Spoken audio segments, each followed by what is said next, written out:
Hey, hi action friends, John Story here. Thanks for tuning into episode 23 about guitar amplifiers. We're a little bummed that the video didn't come through on Zoom. Sorry about that, but we're going to put up some extra content for you, and I just want to give you a little walkthrough of my amps in my studio. Let's check them out. So, we've got here 3 amplifiers to start with. This first one is called a Hendrix Jazz amp, and it's a 110 ER.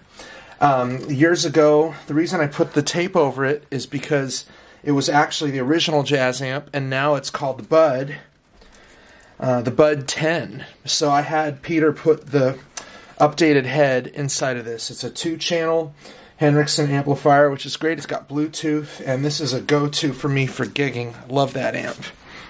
All right, let's keep going here. What do we got here?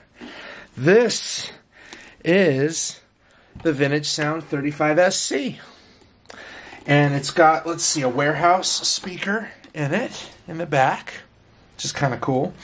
And it's got an interesting thing, it's got a dwell knob back here too, which I really, really dig. And the amplifier is kind of designed like a Princeton, with extra power in it. So it's like a Vibrolux up here. So that gives me more power here.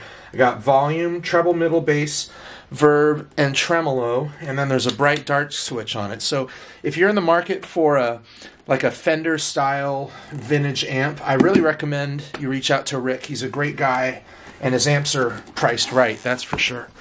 Alright, sorry to bump the camera. Let's keep going here. So right here is my original 2013 Hendrix Jazz amp, and it's got that silver tweeter in it, and this has got the single channel on top with the old font, but also still has the 5-band EQ, and it's got reverb, and love this amp. It's a little heavier than the Bud is, but it's an awesome amp. Use this a lot. All the New West recordings you've heard me use that on. Moving down the line, here is my 1969 Fender Vibrolux Reverb. It's a real one. It goes way back in the day to when these amps were made right. It's just the beginning of the Silverface era. So these amps for a while weren't as valuable as the Blackface amps, but now they're becoming just as valuable, like a lot of things in the vintage world. I replaced the Jewel Light with a blue Jewel Light to just kind of make it my own. Bought this amp for $700 back in 2010, which is absolutely nuts. 35 watts, 2 10-inch speakers, and it's got Jensen's in it. A little too heavy for me to move. Going down the line, here is my old Polytone Miniroot. And it's got 1 channel on top. Has some really interesting knobs like this boost and cut. It has an overdrive channel that's pretty hilarious.